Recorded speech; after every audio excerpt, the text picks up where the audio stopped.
אני מקשר עצמי לכל הצדיקים האמיתיים שבדורנו, כל הצדיקים האמיתיים שוכני העפר, ובפרט רבנו הקדוש, צדיק יסוד עולם. נחלנו ויעמקו חוכמה רבנו רבי נחמן ונציגי שמחה, לרבוד דוד המלך, לרבוד הבעל שם טוב הקדוש. Béat Hashem. Voilà, on remercie pour l'initiative de Shlomo. Ça t'apporte beaucoup de bracha, Amen. Et que des bonnes nouvelles, Amen. Que chaque examen que ma femme a passé, il soit nickel. Amen. Amen. Bisha Tova Mazal. Amen. Amen. C'est une super initiative. On sait que cette semaine on a étudié la Gemara. Je reprends les mots. Cette semaine on a étudié la Gemara sur David Ameler. Que David Ameler, il s'enorgueillissait de deux choses. De ne pas dormir la nuit et de vérifier le sang des Nida. C'était les deux choses que David Ameler s'enorgueillissait. Pourquoi? Parce que c'était un roi, il aurait pu faire ce qu'il voulait de sa vie. Mais il a donné sa vie à Kadosh Baruch Hu. Et pour ça, il était capable de dire à Hachem, regarde, moi j'ai donné pour toi, alors je sais que tu vas t'occuper de moi. Et nous on s'est dit que c'est vrai que c'est une très très grande ségoula de faire Melavé Malka et avec du pain et de faire Birkat Hamazon en plus en Zimoun. Alors voilà, c'est une très bonne chose, Baruch Hashem, que ça apporte beaucoup de bracha à tout le monde. Amen. Donc Shlomo il m'a dit d'envoyer du lourd, alors je savais pas de quoi envoyer. Mais il y a un shiur qui me plaît toujours beaucoup, un conte de Rabbi Nachman de Breslev qui me plaît toujours beaucoup de parler, c'est le Chacham et le Tam. Le Chacham et le Tam, c'est un conte sur nous, sur l'individu. Pourquoi? Parce que Kadosh Baruch Hu, il a fait deux types de personnes. Ceux qui se posent trop de questions et ceux qui ne se posent pas assez. On ne sait jamais où est-ce qu'il est le juste milieu. Alors, c'est d'actualité. Alors, ce conte-là, il est toujours d'actualité. Il y a des gens qui se posent trop de questions et qui tournent en rond. Et il y en a que malheureusement, ils ne posent pas assez, ils n'avancent pas. Alors, il faut trouver le juste milieu. Alors, Rabbi Nachman, à travers ce conte, il te donne le juste milieu. Et il te dit où te poser des questions et où ne pas t'en poser. Alors, des fois, la vie, elle fait en sorte qu'il y a des événements, des annonces, des choses comme ça qui peuvent nous remettre en question notre foi ou notre émouna ou notre conscience d'Hachem, où on se demande pourquoi, comment, mais c'est pas normal. Ouais, il y a toujours des événements comme ça qu'on se dit mais c'est pas comme ça qu'on aurait cru que ça aurait dû être, ça aurait dû avoir lieu. Et on essaie de faire des liens dans notre tête qui sont pas des bons liens. Alors, Rabbeinu, il explique la chose suivante. Il dit que comment tu sais quand est-ce qu'il faut se poser des questions? C'est très simple. Enfin, c'est très simple. C'est très difficile à faire dans la vie. Mais c'est très très simple en vérité. Ça veut dire, à chaque fois que la question elle est sur Hachem, tu ne te la poses pas. À chaque fois qu'elle est sur toi, tu te la poses. Ça veut dire, tu vois quelque chose qui arrive, si la première chose qui t'arrive dans la tête, c'est mais pourquoi Hachem il a fait ça? Zappe la question. C'est pas pour toi.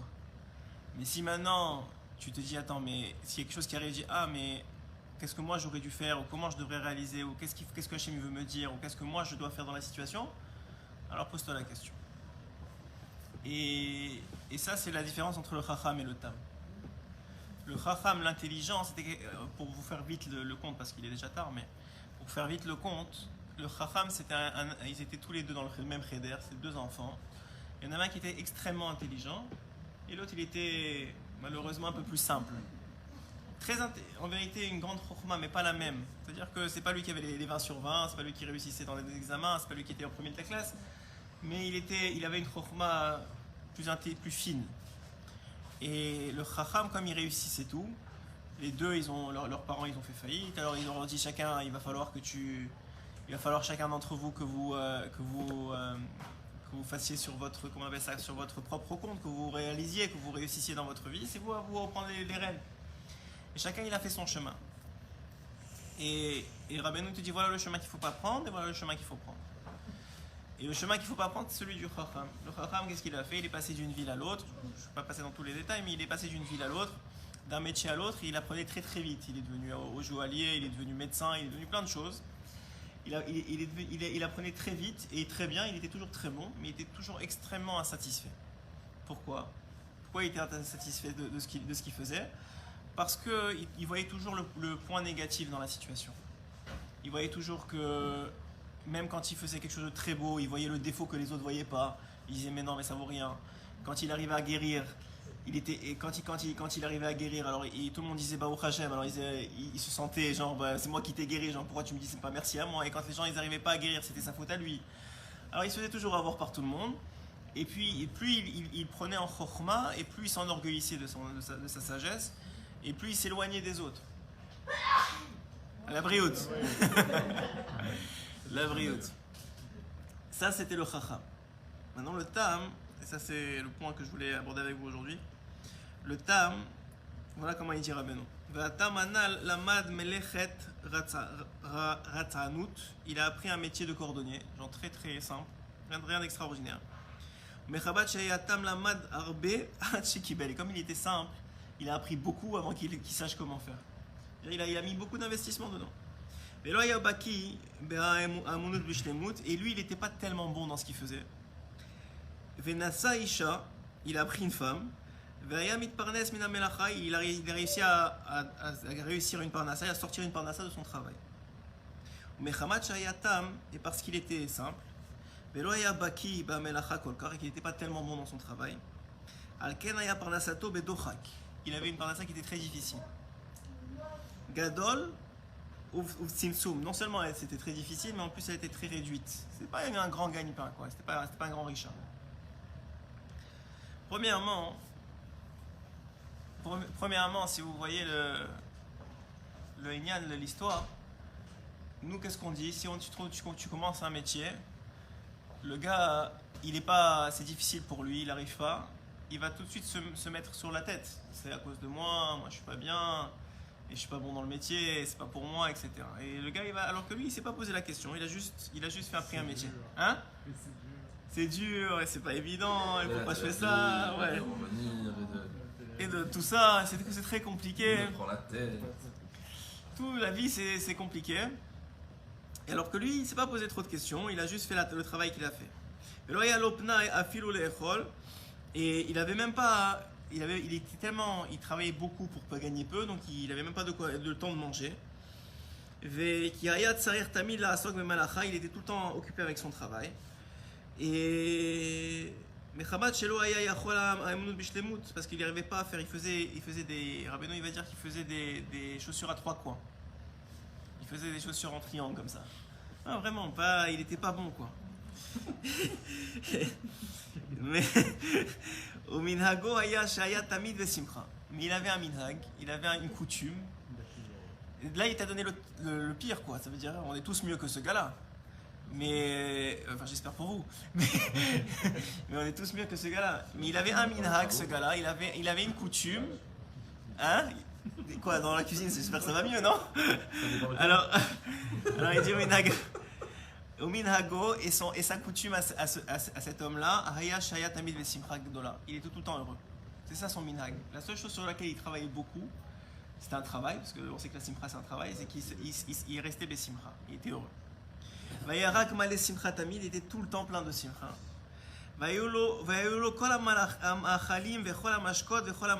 Et grâce à ça, il avait toutes les nourritures, toutes les boissons et tous les habits. Comment ça? Alors il disait à sa femme, il dit, ma femme. Voilà. Alors il dit, mais non, c'est pas ça. Non, si ça aurait été trop simple. Il dit, ma femme, donne-moi à manger. Alors il dit, il mangeait avec du pain qu'il lui donnait. Elle lui donnait un morceau de pain, il lui donnait.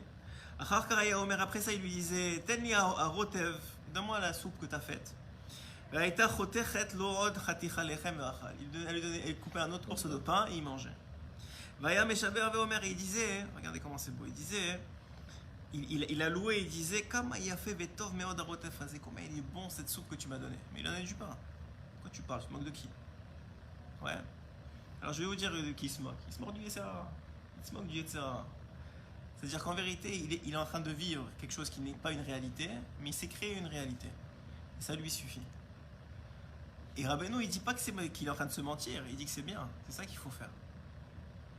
Rabbi Nachman, il est en train de dire ce gars-là, il est dans le vrai, mais il est en train de manger du pain, il dit que c'est une bonne soupe. Il se moque de qui? Il dit non, il se moque du Yetzirah. Parce que le Yetzirah, son principal but, c'est de te montrer ce qui ne va pas. et de te montrer toujours la chose que tu n'es pas bon, et la chose qui ne va pas, et la chose qui est difficile, et la chose qui est machin, le truc qui va pas dans l'histoire. Alors que là, il dit quoi? Tout va pas. Donc il a pris le pire des gars. Le gars, il fait des chaussures, il gagne pas sa vie, il est fait mal en plus, il a pas de quoi de manger, il a du pain et de l'eau à manger. Mais il s'est inventé une vie où il a de la soupe, il a de la viande, et à chaque fois il dit à sa femme c'est bon, et merci beaucoup, et c'est extraordinaire ce que tu as fait, alors qu'elle lui refait la même coupe de pain et le même verre d'eau. 3-4 fois, et donne-moi le whisky, et elle lui donne de l'eau. Et encore, donne-moi le vin, et elle lui donne de l'eau. Il dit merci pour le vin et pour le whisky. Et il dit Rabbeinu, il s'est créé une vie où il a toutes les nourritures du monde, il a toutes les boissons du monde, il a tous les habits du monde. Et il est heureux. Qu'est-ce qu'il apprend de là? Que le Tam, en vérité, c'est le plus grand des Chacham. Parce qu'il a réussi à contrôler son esprit. Il a réussi à contrôler son esprit. Quelqu'un qui arrive à travailler sur son da'at, sur son esprit, sur ses pensées, et qui s'éloigne des mauvaises pensées et qui concentre sur les pensées positives, il a gagné le combat. Il a gagné. Même si on croit qu'il se... Alors on va voir, non, on va pas voir parce qu'on n'a pas le temps, mais on va voir que dans le conte, les gens se moquaient de lui. Mais il se ment à lui-même. Ah non, alors c'est ça l'histoire, il se ment pas à lui-même. C'est ça qui est beau. Moi aussi, la première fois que je vois...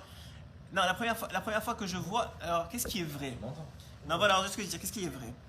Est-ce que c'est quoi qui décide qui est vrai? Est-ce que ce qui est vrai, ça c'est de l'eau? Ou je décide que non, ça c'est pour moi, ça va avoir le goût du vin? Qu'est-ce qui est vrai? Alors si tu dis selon la loi de la nature, eh ben, ça c'est de l'eau parce que c'est H2O, c'est ça la molécule, si tu l'analyses sous un microscope, c'est ça qui va donner. Ouais, mais c'est pas cette même vérité qui m'intéresse, dit Rabbeinu. Moi ça m'intéresse pas la vérité du monde. La vérité qui m'intéresse, c'est celle qui va me rendre heureux.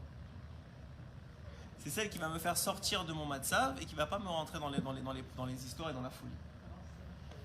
Hein? Avec le banquier. Alors essaye, tu verras, peut-être ça marchera.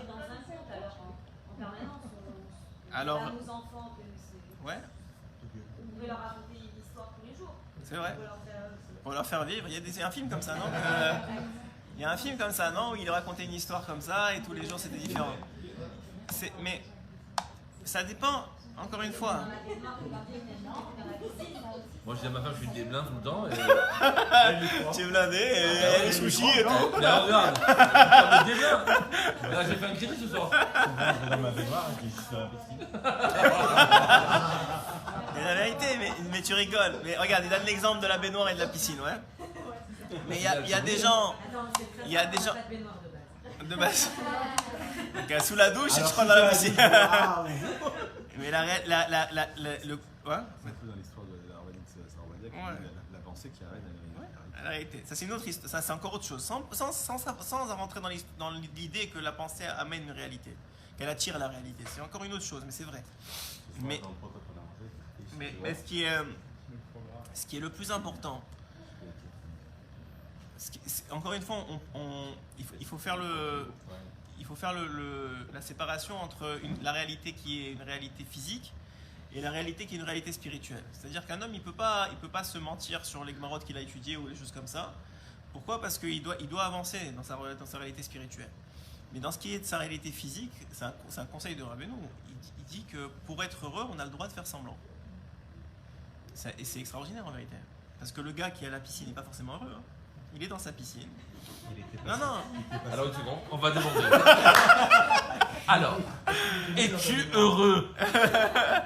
Le pauvre, non mais. Que Dieu lui rajoute. Amen. Qu'il amène des piscines chez tout le monde, c'est pas le problème. Il n'était pas si tame que ça, quoi. Hein? Il était pas si Ah non, mais alors Rabbeinu il dit au début, Rabbeinu il dit que le tam, tout de suite il dit, il est pas stupide. C'est quelqu'un de très intelligent. C'est un choix d'être tam. Dans la vie, fermer les yeux sur le mal et sur ce qui te casse et d'ouvrir les yeux sur ce qui te renforce et sur ce qui est bon, c'est un choix, c'est un travail, c'est un combat et c'est une réussite.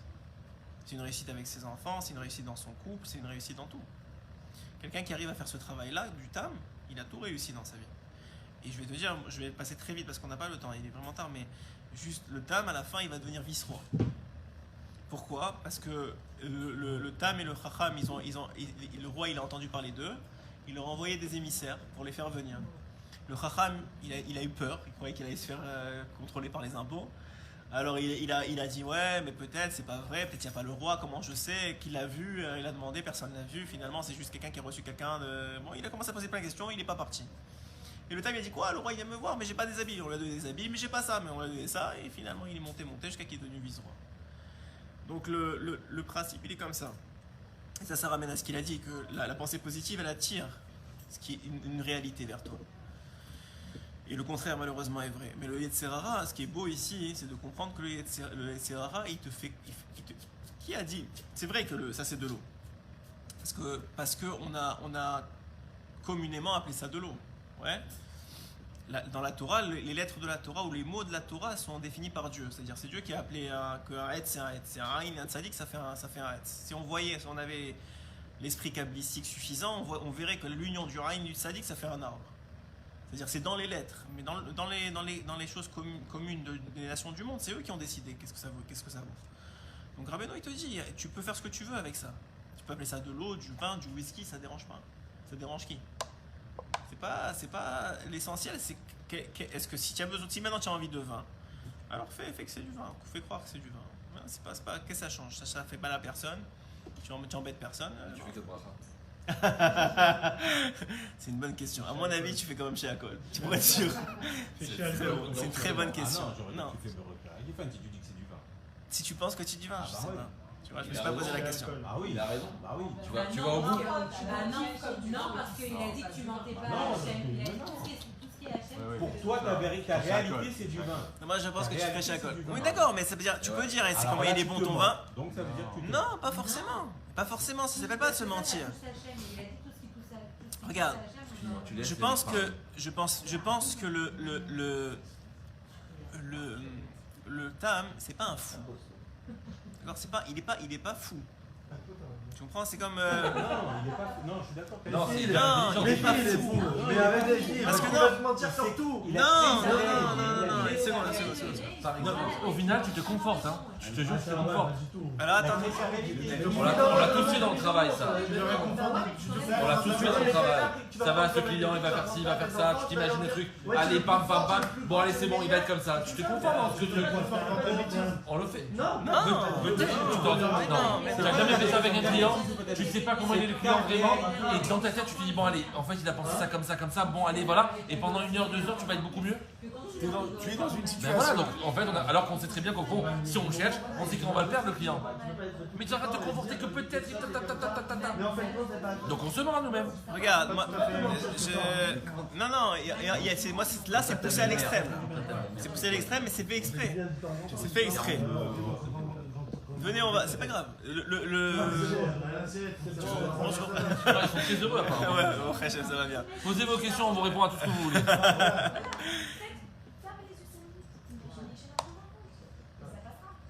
Mais c'est quoi j'ai mon... D'abord, moi j'ai vu des gens qui ont fait ce travail-là, sans vouloir être truc, qui est peut-être pas à l'extrême, mais qui ont fait ce travail-là et qui ont eu des prêts de gens qui n'auraient pas dû avoir des prêts. Elle est d'accord, vous avez entendu qu'elle est d'accord. C'est rare. C'est rare. Ah, il fallait venir ce soir pour l'entendre. T'es d'accord de quoi? Je sais pas encore. Mais Bon, on peut éteindre, allez, c'est bon.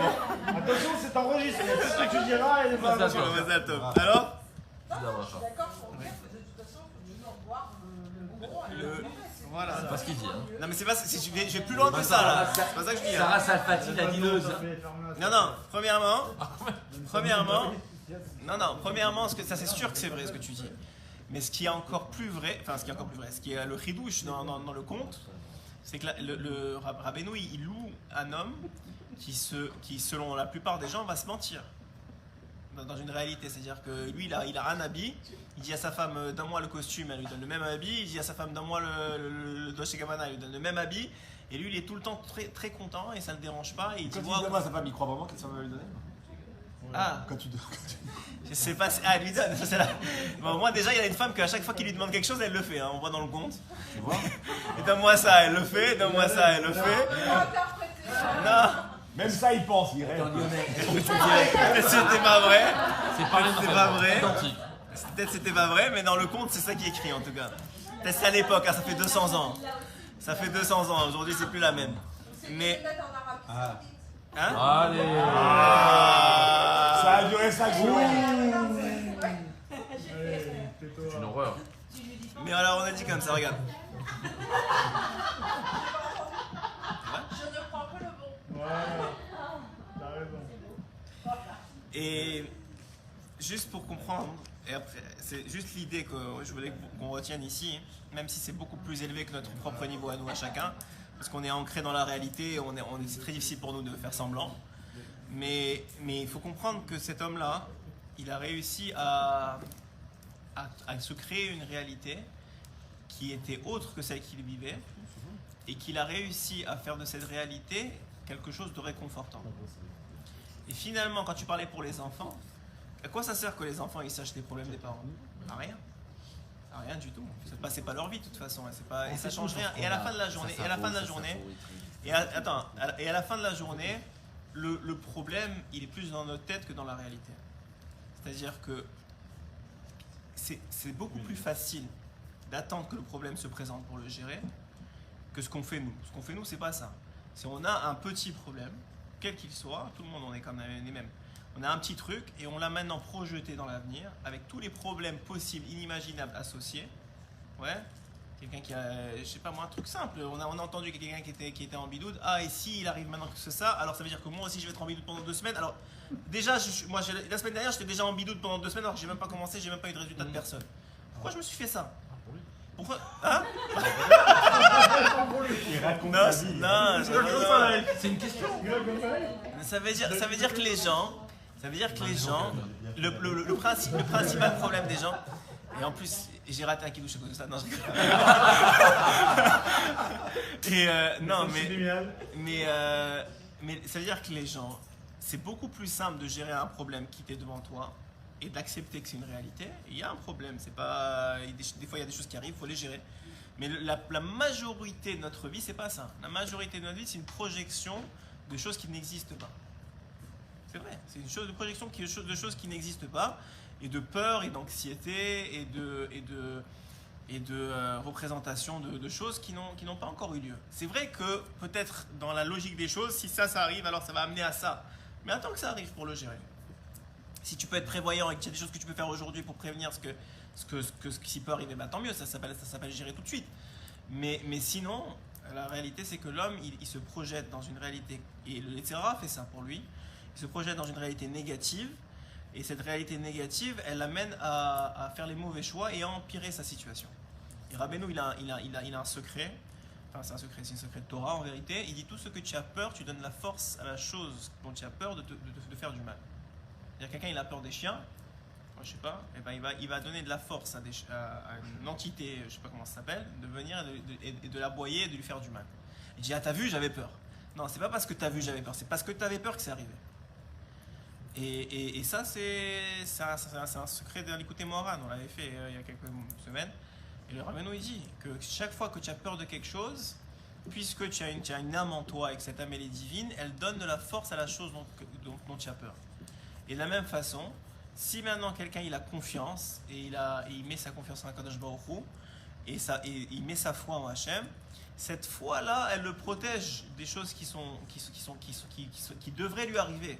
On a fait la semaine dernière avec Moran, on est dans le 22, là, le dimanche soir, et là-bas, Rabbeinu il dit une chose incroyable. Il dit un homme, il a un décret sur sa tête. Il a un décret, c'est signé. Il parle de décret signé 2 fois ou signé 1 fois, c'est technique. Mais signé 1 fois, ça veut dire le décret, il n'est pas encore sur la terre, il est en haut. Il a un décret signé sur sa tête. Maintenant, lui, il se met à être heureux, il se met à avoir à la foi Hachem, tout ira bien, Hachem il va m'aider, Hachem il va me sauver. Maintenant, le gars, il a un décret, ça veut dire il a fauté, il n'a pas fait tchouva sur sa faute, et il a été décrété sur lui qu'il va lui arriver ça. Et Rabbeinu il dit, seulement parce qu'il a foi à Kadosh Baruch Hu, cette foi-là, elle protège la personne que le décret descende sur sa tête, le temps qu'il fasse tchouva. C'est-à-dire le gars, grâce à sa foi, mais ça ne veut pas dire que le décret ne va pas arriver, il est toujours là sur sa tête. Il est sur sa tête le décret, mais sa foi et sa bonne humeur et sa simra et sa projection positive, elle protège le temps qu'il réalise qu'il a fait une bêtise et qu'il aurait dû faire tchouva et qu'il arrive. Donc on voit quoi? On voit qu'un homme par son attitude, il peut soit se créer une vie, ou en tout cas se mettre une vie positive, enfin se créer une vie positive, ou soit complètement se casser la vie.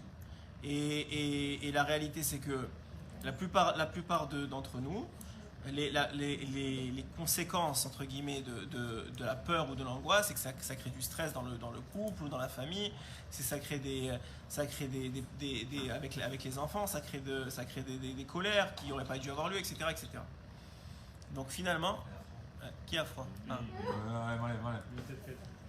Non, c'est C'est la Bruno. France. C'est Bruno. Elle a froid. C'est Bruno. Non, pour ta femme. Ouais, elle est jolie. En face, mais c'est Non, c'est pas là, il est en l'air, celui-là, c'est l'autre. Laisse comme ça, touche pas. C'est pas celui-là, c'est l'autre. Maintenant, t'as fait pire. Bah, c'est pire là, relève-le. Et c'est pas grave. Et alors, C'est maintenant. c'est comme. 5 millions demain matin et tout. Et C'est là pour la peinture. voilà. Et, Ah, bien joué. voilà, pense positif. Il fait chaud, il fait bon, tout va bien. Ouais, toi, tu as froid, mais t'as pas froid en fait. Tu n'as pas froid en fait, c'est dans ta C'est tête. C'est dans ta tête. Mais là, c'est dans les îles, là, au soleil. Voilà. Yo, Alors voilà, on va finir comme ça. Et donc en fait, ce que Rabbeinu il t'apprend, c'est que la réalité qui est une vraie réalité, c'est celle qui existe dans ta tête. C'est ça. C'est-à-dire qu'en fait, la réalité qui est C'est que dans ta tête. la vraie réalité, celle que tu vis, c'est pas la réalité qui Ta t'entoure. réalité. Ta réalité, oui. Pas la vraie réalité. Non, pas la vraie, ta réalité. Ta réalité. Ta réalité. La réalité que tu t'es créée. Voilà, ta réalité, c'est une bonne. Ta réalité, c'est pas la réalité que les gens voient que tu vis, c'est en vérité celle qui est dans ta tête. C'est ça ta réalité. Et si tu arrives à contrôler, à travailler sur ta tête, alors en réalité, ta réalité va changer. Et c'est exactement ce que Rabbeinu dit. Il dit qu'un homme, c'est dommage qu'il fasse le chacham, parce que de toute façon, c'est pas entre ses mains. Et chacun, il y a des choses qui peuvent l'être, mais en réalité, la majorité ne l'est pas. On l'a déjà dit dans la Gemara, ce qui est entre tes mains, c'est tout ce qui concerne l'Aïrat Shamaim, c'est-à-dire le fait de se contrôler, de la foi que tu as en Hachem, l'étude de la Torah, les mitzvot, etc. Ça, c'est entre tes mains, le reste, c'est pas. Et donc, pour tout le reste, il faut faire comme ça va, et ça va aller vers Hachem. Voilà, c'était le plan. Chazak ou Baruch.